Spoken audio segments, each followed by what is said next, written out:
Have you ever wondered what would happen if someone discovered your deepest secret? Not the kind you whisper to friends after too many drinks, but the one buried so deep you've almost convinced yourself it doesn't exist. For Maya Torres, that question wasn't hypothetical anymore. It was a ticking bomb. The amber glow of sunset filtered through Maya's car windows as she pulled into the parking lot of Harmon Apartments, her fourth delivery of the evening. The cracked asphalt crunched beneath her tires, a familiar sound after 3 years of food deliveries across Pittsburgh. At 32, Maya had mastered the art of invisibility. Average height, average build, unremarkable in every way that mattered to the people who opened their doors, took their food, and closed them again without a second glance. Tonight was different. The notification on her phone had come directly through the delivery app, but the message wasn't about food. Package waiting at dispatch, priority client, triple pay, accept? She had tapped yes without thinking. Money was money, and her student loans weren't paying themselves. The package turned out to be a sealed manila envelope with no markings except a barcode that matched her delivery ID. Standard procedure dictated she shouldn't ask questions, but the weight of the envelope felt wrong. Too light for documents, too heavy for nothing. Maya checked the delivery address again. Apartment 512. She tucked the envelope under her arm and headed toward the building, nodding at the security guard who barely looked up from his crossword puzzle. The elevator doors closed with a soft ping, and she pressed the button for the 5th floor. Her phone vibrated. Unknown number. "Hello?" Maya answered, her voice echoing in the empty elevator. "Ms. Torres." Not a question. A deep voice, measured and calm. "The package you're carrying isn't going to apartment 512. Maya's heart skipped. "I'm sorry, who is this?" "Colonel Richard Blackwood, United States Army, retired. And before you ask how I got this number, let's just say I still have friends in interesting places." The elevator doors opened to a dimly lit hallway. Maya stepped out, suddenly aware of how quiet the floor was. No TV sounds, no cooking smells, nothing that suggested people lived here at all. "I don't understand," she said, moving toward apartment 512. The app says what we needed it to say to get you here. What's inside that envelope is worth more than what you make in a year. Take it to apartment 507 instead." Maya stopped walking. "Is this some kind of joke? 6 years ago, you were working as a translator for Linwood Research Group in Baghdad. Project Obsidian. Ring any bells?" The hallway seemed to tilt. Nobody knew about that. She'd signed so many confidentiality agreements that even mentioning the project's name would violate federal law. Her stint as a military translator had been brief. 8 months before the incident that sent her running back to civilian life, back to community college, back to a job where the biggest risk was cold food. "We've been watching you, Maya. Not continuously, but enough. You were good at your job. Very good. You saw things you weren't supposed to see. Translated conversations that were never meant to be understood by American ears." Maya's palm was slick with sweat against her phone. That was a lifetime ago. And yet here we are. Apartment 507. Now. Something in his tone made her comply. She walked back down the hallway past the elevator to apartment 507. The door was painted the same faded beige as all the others, but something felt different, heavier. Like the air itself knew what waited on the other side. "It's locked," she said, testing the handle. "No, it isn't." She tried again. The door swung open. The apartment was Spartan. A single table with 4 chairs, bare walls, no pictures. Sitting at the table was a man in his 60s, silver-haired, with the rigid posture of someone who had spent a lifetime giving orders. Colonel Blackwood. He wasn't in uniform, just a crisp white shirt and dark slacks. But Maya recognized military bearing when she saw it. "Please, close the door and have a seat," he said, gesturing to the chair across from him. Maya hesitated. Every instinct told her to run, to forget the envelope and the triple pay and whatever ghosts from Baghdad the colonel was about to resurrect. But curiosity, the same trait that had made her valuable as a translator and dangerous as a witness, kept her feet planted. She closed the door and sat down. "The envelope," Blackwood said, extending his hand. Maya passed it over. He didn't open it, just placed it on the table between them. Do you know what happened to Dr. Nasir Al-Fayez? The name hit Maya like a physical blow. Dr. Al-Fayez had been the lead scientist at Linwood, a brilliant neurologist whose research on cognitive enhancement had attracted military funding and military oversight. He died, Maya said flatly. Lab accident. Everyone knows that. Blackwood's expression didn't change. Is that what you were told, or what you saw? Maya's mouth went dry. What is this about? 3 days ago, security cameras at Georgetown University Hospital captured this. He slid his phone across the table.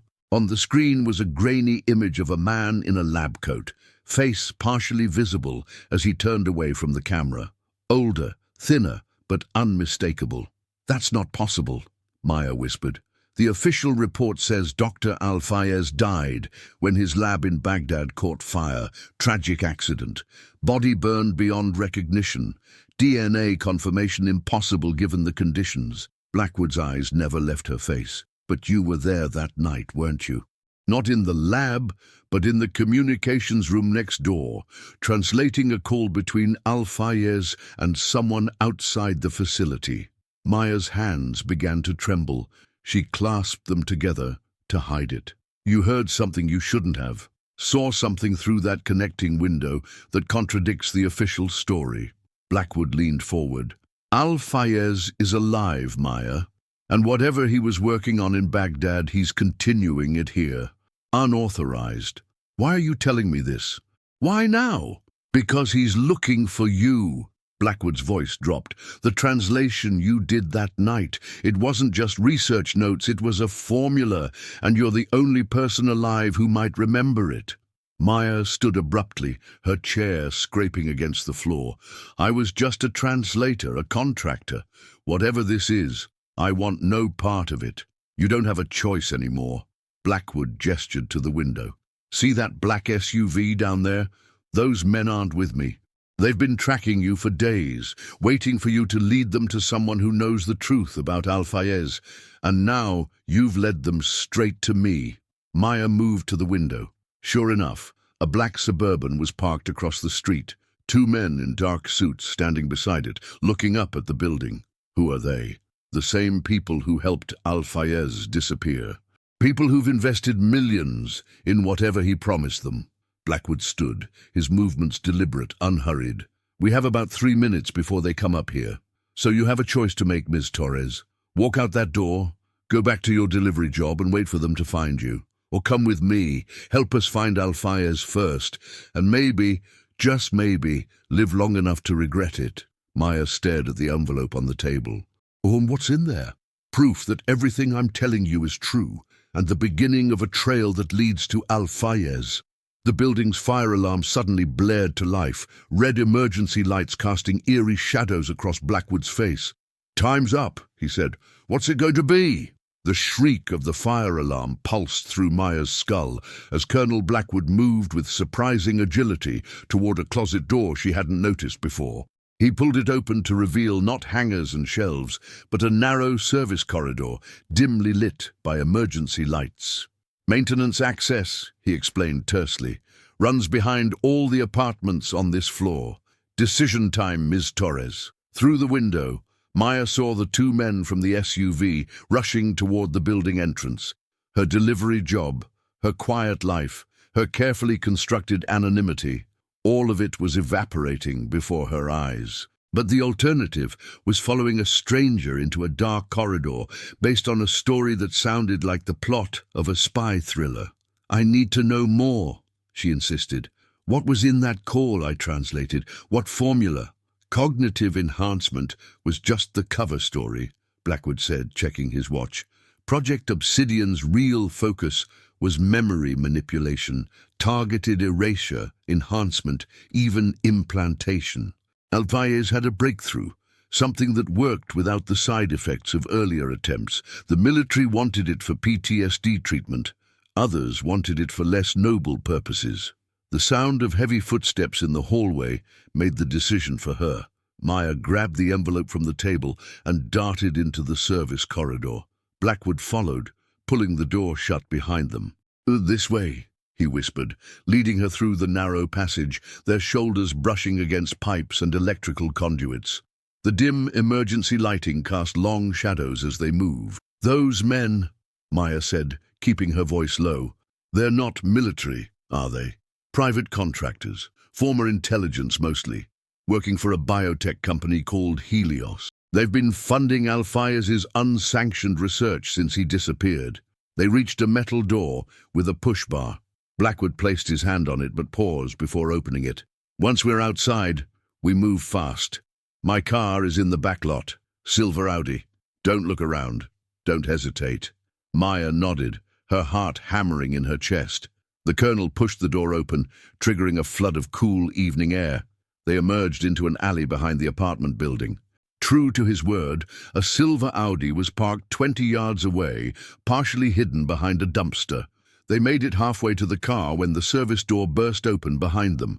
Maya glanced back to see one of the suited men, gun drawn, scanning the alley. "Run!" Blackwood barked, fishing keys from his pocket. They sprinted to the car. Maya's food delivery bag, still slung across her shoulder, bounced awkwardly against her hip. Blackwood unlocked the doors with a beep that seemed impossibly loud in the quiet alley. Maya dived into the passenger seat as a shot cracked the air, the bullet pinging off the dumpster beside them. Blackwood slid behind the wheel with practiced ease, started the engine and reversed sharply, forcing their pursuer to jump aside. The tires squealed as he shifted and accelerated forward, out of the alley and onto a side street. "And are you hit?" he asked, eyes darting between the road and the rearview mirror. "No," Maya gasped, adrenaline making her voice shake. "But they shot at us, in the middle of Pittsburgh. They're desperate. You being back on their radar after all these years means something's happening with Alphaeus' research, something big." Blackwood navigated through residential streets, making seemingly random turns. "Open the glove compartment." Maya did. Inside was a handgun and what looked like a small first aid kit. "Take out the kit," he instructed. She removed it, finding it heavier than expected. Blackwood reached over with one hand and flipped it open, revealing not bandages, but a small electronic device with a blinking green light. "Signal jammer," he explained. "Your phone is being tracked. They probably planted something on your car too, which is why we're not using it." Maya instinctively reached for her pocket, but Blackwood shook his head. "Don't turn it off. Just leave it alone for now. The jammer will block any transmission, but if you power down the phone, they'll know something's up." "Where are we going?" Maya asked, clutching the envelope to her chest. "Somewhere safe. Temporary safe house about 30 minutes from here." Blackwood checked the mirror again. "I think we lost them for now, but they'll regroup quickly." Maya's mind raced, trying to piece together fragments of memory from 6 years ago. "The call I translated, it was in Arabic, but with medical terminology I barely understood. Dr. Alphaeus was agitated, talking to someone he called the investor. They were arguing about test results. Do you remember any specifics? Names, compounds, procedures?" Maya closed her eyes, concentrating. There was a phrase he kept repeating, "Tawil al-Thakira," memory transference, and a string of numbers and letters that didn't make sense to me. Blackwood nodded grimly. "That would be the formula. A chemical compound that, if Alphaeus' research was successful, could extract specific memories from one subject and implant them in another. That's impossible. 6 years ago, yes, but neuroscience has advanced. What if he's succeeded? Imagine the implications. Military applications alone, transferring combat experience from veterans to new recruits, or intelligence gathering, extracting information without interrogation." The enormity of it washed over Maya. "And what happened that night? In the lab?" Blackwood's hands tightened on the steering wheel. "Official story says Alphaeus was working late. Electrical fire. By the time security responded, the lab was engulfed. But you saw something else through that window, didn't you?" Maya's stomach twisted as the memory surfaced. "Men in suits, not military. They came into the lab while Alphaeus was on the phone. I thought they were just security at first, but then..." She swallowed hard. "One of them injected him with something. Alphaeus collapsed. They started gathering his research, his laptop. Then they saw me watching through the window. What did you do? I ran, hid in a supply closet until the fire alarm went off. By the time I got outside, everyone was evacuating because of the fire. I never told anyone what I saw. I thought they'd killed him, and I'd be next if I talked. Smart move, Blackwood conceded. But Al-Fayez wasn't dead. They extracted him, gave him a new identity. Helios has been funding his continued research ever since, off the books. And now he's at Georgetown. Why? That's what we need to find out. Blackwood turned onto a highway entrance ramp. The envelope contains everything we've gathered on Al-Fayez's movements over the past 6 years. Safe houses, research facilities, contacts. Georgetown is the latest sighting, but he won't stay there long. Maya stared at the envelope in her hands. Why me? If I only translated one call, why am I so important? Because of what you heard that night. The formula Al-Fayez was reciting. We believe it was the breakthrough, the key to making memory transference work, and you're the only person who might remember it. But I don't. It was just random letters and numbers to me. Maybe consciously, but the human brain stores information in ways we don't fully understand. With the right triggers, those memories might surface. Blackwood glanced at her. That's why Helios wants you, and why we need to reach you first. We? Who exactly do you work for, Colonel? Blackwood's expression hardened. Let's just say there are people within the government who believe Al-Fayez's research is too dangerous to remain in private hands. Memory manipulation could destabilize everything from national security to the justice system. Imagine extracting memories from witnesses, implanting false ones, transferring classified information between agents. As they drove through the darkening evening, Maya noticed a black SUV merge onto the highway, 3 cars behind them. Colonel, she said quietly, I think we're being followed. Blackwood checked the mirror and swore under his breath. They're persistent. I'll give them that. He suddenly accelerated, cutting across 2 lanes toward an exit ramp. Hold on, he warned as he swerved sharply, the tires squealing in protest. The SUV mimicked their move, but a truck blocked its path, forcing it to brake hard. Blackwood took the exit, then immediately turned into a shopping center parking lot, weaving between rows of cars. We need to switch vehicles, he said, scanning the lot. Ma'am, we need to find out exactly what's in that envelope. The parking garage beneath the waterfront mall was a labyrinth of concrete pillars and fluorescent lighting. Blackwood guided the Audi to a secluded corner on the lowest level, far from security cameras and casual observers. We have maybe 15 minutes before they sweep this area, he said, killing the engine. Open the envelope. Maya's fingers trembled slightly as she broke the seal. Inside was a thin file folder and a small plastic case containing what looked like a thumb drive. Start with the file, Blackwood instructed, keeping one eye on the rearview mirror. Maya opened it to find sparse but meticulously organized documents. The first page contained a grainy photograph of Dr. Al-Fayez, older, with graying hair and different glasses, but unmistakably him, entering a building. The timestamp showed it was taken just 4 days ago. Georgetown University Medical Research Center, she read from the caption. Is he working there officially? Visiting professor under the name David Farris, Neurology Department. Blackwood's voice was tight. He's been there less than a week. The next document was a map marked with red dots across several states. Virginia, Maryland, Pennsylvania, New York, with dates beside each one. His movements since disappearing, Blackwood explained. Always university research facilities, always short stays. He gathers what he needs, then vanishes again. Maya turned to the 3rd page and froze. It was a transcript of the very call she had translated 6 years ago, her own voice noted in the margins as Translator MT. How did you get this? She whispered. All communications were supposed to be scrubbed after the fire. Someone on the inside preserved it. Someone who recognized the danger of what Al-Fayez was developing. Maya scanned the Arabic text and her English translations. The medical terminology was dense, but certain phrases jumped out at her now, with 6 years of hindsight and Blackwood's explanations. Receptor inhibitors, synaptic transfer, neural mapping. There, Blackwood pointed to a string of characters near the bottom of the page. That's what we believe is the basic formula. The chemical structure for the compound alpha-YES was developing. Maya stared at the sequence. C23H28N205XZRT7. This doesn't look like any chemical formula I've seen. Because it's encrypted. Standard practice for sensitive research. The real formula is hidden within that code. The final page was a personnel file for someone named Daniel Weiss, PhD, a neurochemist who had worked with alpha-YES in Baghdad and was now, according to the file, teaching at Carnegie Mellon University.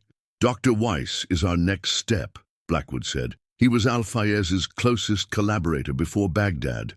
If anyone can help decode that formula and understand what alpha-YES is planning, it's him and the thumb drive. Intelligence on Helios, the company backing alpha-YES, financial records, personnel files, research facilities. We'll go through it later, at the safe house. Maya closed the file, her mind racing. So your plan is to find alpha-YES before Helios can complete whatever they're working on. Then what? Blackwood's expression darkened. That depends on what exactly they're developing. Best case scenario, we secure the research and bring it under proper oversight. Worst case... He let the sentence hang unfinished. The sound of tires on concrete echoed through the garage. Blackwood tensed, reaching for the gun in his jacket. "Stay down," he whispered. A blue sedan drove past their row, continued to the end of the garage, and disappeared up the exit ramp. Blackwood exhaled. "False alarm, but we need to move. There's a sedan parked on level 2 that belongs to one of my contacts. Keys are magnetized under the rear bumper. And then we find Dr. Weiss. First the safe house. We need to contact my team, get you some clothes, food, rest. Then Weiss." As they stepped out of the car, Maya's foot kicked something small and metallic. She bent down to find a key ring with a Pittsburgh Steelers logo. "These yours?" she asked, holding them up. Blackwood's eyes widened. "No." "Get back in the car, now." Too late. The sharp crack of a gunshot echoed through the garage as a bullet struck the concrete pillar inches from Maya's head. She dropped to a crouch behind the Audi's rear wheel. Blackwood drew his weapon and fired twice toward the source of the shot, a figure crouched between parked cars 20 yards away. "Move to the stairwell!" he shouted. "I'll cover you!" Maya clutched the file and thumb drive to her chest and sprinted toward the exit sign.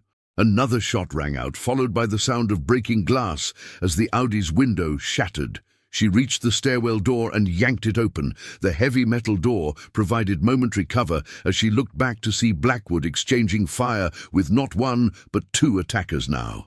"Colonel," she called, "go up! Level 2! The blue Honda Accord! I'll be right behind you!" Maya took the stairs 2 at a time, her breath coming in ragged gasps. The sounds of gunfire continued below, then abruptly stopped. She paused at the level 2 door, listening. Footsteps on the stairs, one person moving quickly, Blackwood or one of the attackers. She pushed through the door into level 2, frantically scanning for a blue Honda. The garage was half empty, cars scattered throughout. She spotted the Honda near the center and ran toward it, dropping to her knees at the rear bumper. Her fingers found the magnetic key holder almost immediately. The stairwell door banged open behind her. "Maya!" Blackwood's voice strained but unmistakable. She rose to see him limping toward her, left arm pressed against his side, a dark stain spreading across his white shirt. "You're hit!" she gasped. "Just a graze." "Keys?" She handed them over, helping him to the driver's side. "The others?" "One down, one still coming." "Get in." They were barely inside when the stairwell door opened again. A man in a dark suit emerged, gun raised. Blackwood started the engine and floored it, tires squealing as they accelerated toward the exit ramp. The man fired, the bullet punching through the rear windshield. Blackwood navigated the spiraling exit ramp at dangerous speed, emerging onto the street with a screech of tires. Traffic swerved to avoid them as he cut across lanes, ran a red light and merged onto a side street. "Check if you're hit," he ordered, his breathing labored. Maya patted herself down, relieved to find no blood. "I'm okay, but you need a hospital." "No hospitals. Too easy to track." Blackwood's face was pale, his forehead beaded with sweat. "There's a first aid kit under your seat. I need you to reach the safe house. Take the next right." Maya found the kit and opened it, while Blackwood continued to drive, each turn taking them deeper into an industrial area on the outskirts of the city. Old warehouses and manufacturing plants lined the streets, most dark and abandoned. "How did they find us so quickly?" she asked, pressing a gauze pad to Blackwood's side as he drove. "The keys," he grimaced. "Tracking device. Classic counterintelligence tactic. Drop something seemingly innocent, wait for the target to pick it up." He took a sharp left onto a gravel road that led toward a cluster of dilapidated buildings. "We can't use this car for long. They'll be tracking it too now that they know we have it. So what's the plan?" 3 blocks ahead, there's an auto repair shop. Closed now, but the owner is former military. Friend of a friend. We'll switch vehicles there. Blackwood's voice was growing weaker. "The thumb drive, there's more on it than Helios data. It has contact protocols, safe house locations, everything you'll need if something happens to me." Maya felt a chill. "You're going to be fine." "Probably," he conceded with a grim smile. "But in this business, contingency plans keep you alive." They pulled up behind a brick building with a faded sign reading Joe's Auto Service. Blackwood killed the lights before cutting the engine. "Help me inside," he said, his voice now barely above a whisper. "Side door, code is 5591. Maya supported him as they made their way to the door. The keypad beeped softly as she entered the code, and the lock clicked open. Inside was a small, cluttered office that smelled of motor oil and cigarettes. Through there, Blackwood nodded toward another door that led to the garage itself. The main garage was dark, except for a small security light that cast long shadows across hydraulic lifts and tool cabinets. Blackwood guided Maya to a workbench, where he collapsed onto a stool. "First aid kit," he said, gesturing vaguely toward a red cabinet on the wall. As Maya retrieved it, a noise from outside froze her in place. Car tires on gravel. "They followed us," she whispered. Blackwood straightened, the pain evident in his face. "There's a storage room in the back. Go now. Take everything with you. I'm not leaving you here." "You're not. You're preserving the mission." His eyes locked with hers. "That formula is the only leverage we have. If Al-Fayez perfects memory transference, whoever controls it controls the future of human intelligence itself. Go. Find Weiss." The sound of footsteps approached the side door. "Maya, now!" She clutched the file and thumb drive, backing toward the storage room. "What's the real encryption key?" "For the formula?" Blackwood's eyes widened slightly, impressed by her quick thinking. "The date," he said quietly. "The date of the Baghdad fire. Remember it. April 17th, 2019. Use it. Now go." Maya slipped into the storage room just as the side door crashed open. Through a crack in the door, she watched as 3 men in tactical gear entered the garage, weapons drawn. "Colonel Blackwood," one of them called. "We know you're here. And we know you're not alone." Maya pressed herself against the wall of the storage room, hardly daring to breathe. The space was cramped, filled with spare parts and tools, offering few hiding places if the men decided to search thoroughly.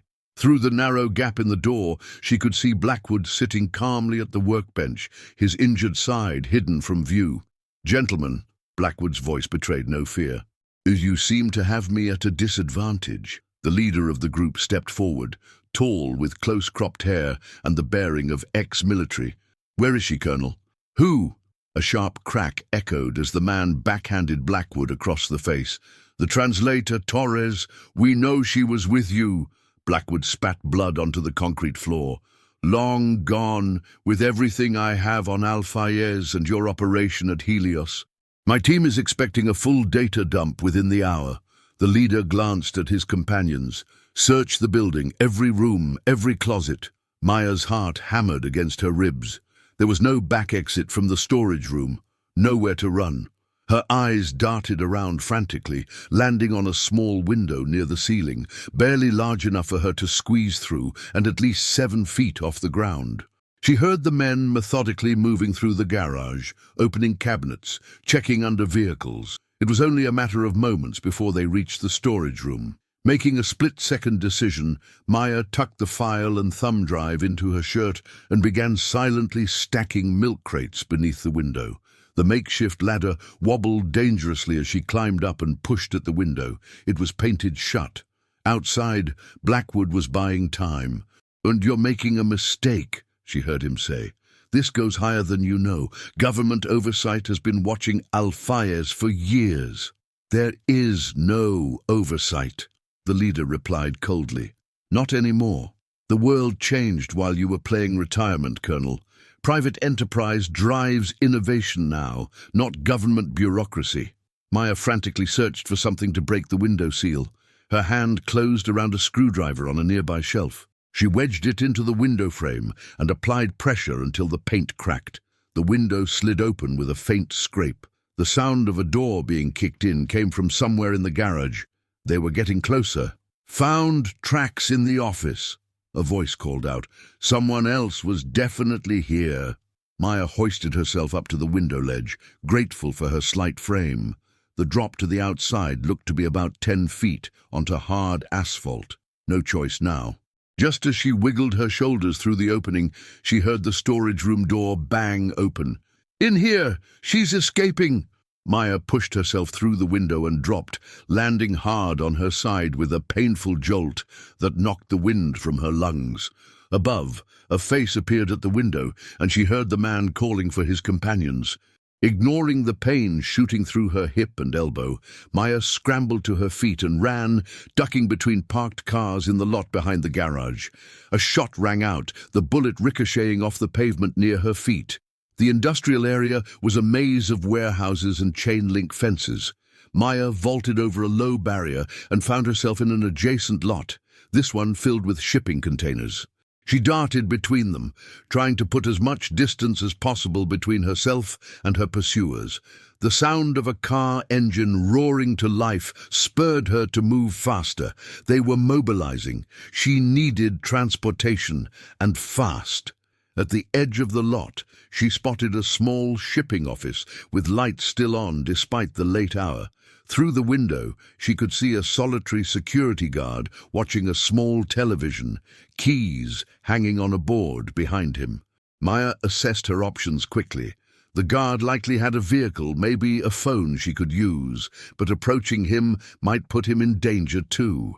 Her decision was made for her when headlights swept across the lot. The Helios team was searching methodically, their vehicle moving between the rows of containers. Maya sprinted to the office door and burst in, startling the elderly guard from his chair.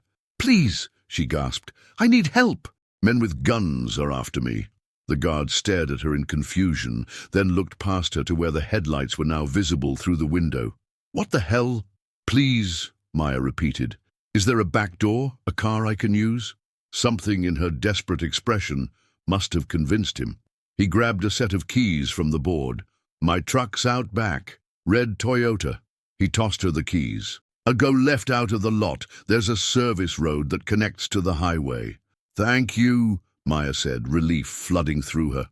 "Call the police. Tell them there are armed men at Joe's auto shop. An injured man needs help." The guard nodded, reaching for his phone as Maya slipped out the back door. The red pickup was parked beside a dumpster, partially hidden from the main lot. Maya climbed in, her hands shaking so badly she could barely fit the key in the ignition. The engine started with a rumble that seemed impossibly loud in the quiet night. She navigated carefully around the building, headlights off, until she reached the service road the guard had mentioned.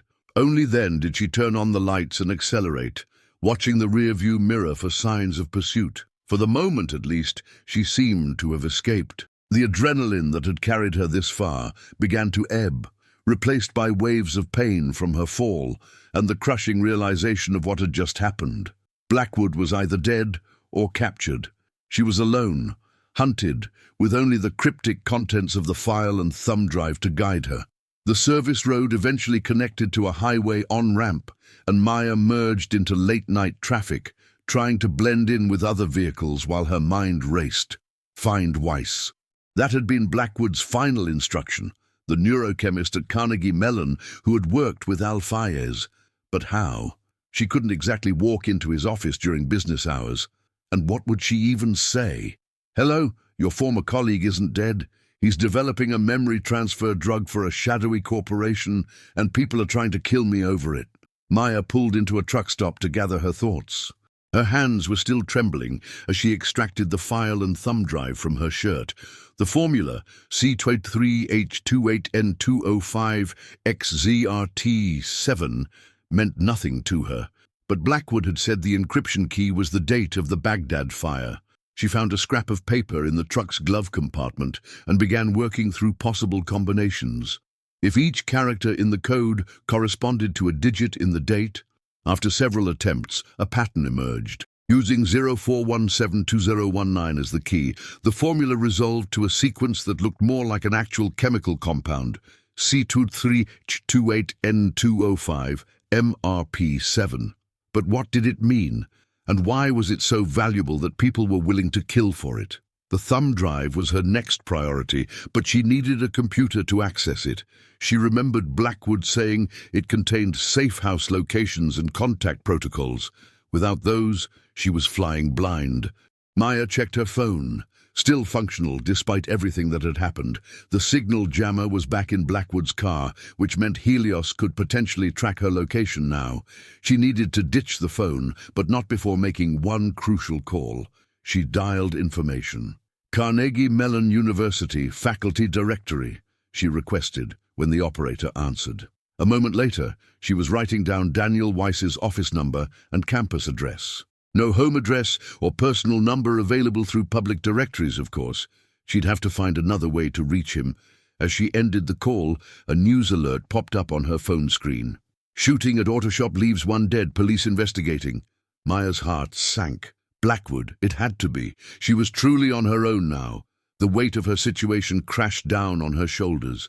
24 hours ago, her biggest concern had been making enough delivery tips to cover her utility bill. Now she was in possession of what might be the most dangerous neurological breakthrough in decades, hunted by a powerful corporation, with no one to trust and nowhere to turn. Maya stared at the formula she had deciphered, the thing that had started all of this. Whatever Al-Fayez had discovered, it was valuable enough to fake his death, to fund years of clandestine research, to kill for. She had 2 choices: run as far away as possible and hope Helios didn't find her, or do what Blackwood had asked, find Weiss, understand what the formula really was, and stop Al-Fayez before his research fell into the wrong hands.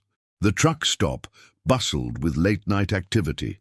Long-haul drivers fueling up, travelers stretching their legs, the 24-hour diner serving coffee and pancakes to bleary-eyed customers, normal people living normal lives, unaware that something existed that could potentially rewrite the very nature of human memory and identity. Maya made her decision. She started the truck and pulled back onto the highway, heading toward Carnegie Mellon University. The sun would be rising in a few hours. She needed to find somewhere to lay low until morning, then figure out how to approach Weiss without exposing him to the same danger that had claimed Blackwood. As the city lights glowed on the horizon, Maya realized that the life she had carefully built after Baghdad, the anonymity, the simplicity, the safety, was gone forever. The delivery driver who had been invisible to the world for 3 years was now at the center of something far bigger than herself. She thought about the men who had attacked them, their cold efficiency, their resources. They wouldn't stop looking. And Al-Fayez, the brilliant scientist whose work had started all of this, what was his endgame? What had he promised Helios that made them protect him, fund him, kill for him? Maya's grip tightened on the steering wheel. She would find out. For Blackwood, for herself, for all the normal people in their normal lives who had no idea what might be coming. The formula was real. The technology was possible. And if memory could truly be transferred from one mind to another, then nothing about what it meant to be human would ever be the same again. The road stretched before her, dark and uncertain. But for the first time since Baghdad, Maya Torres wasn't running away from her past. She was running toward the future, whatever it might hold.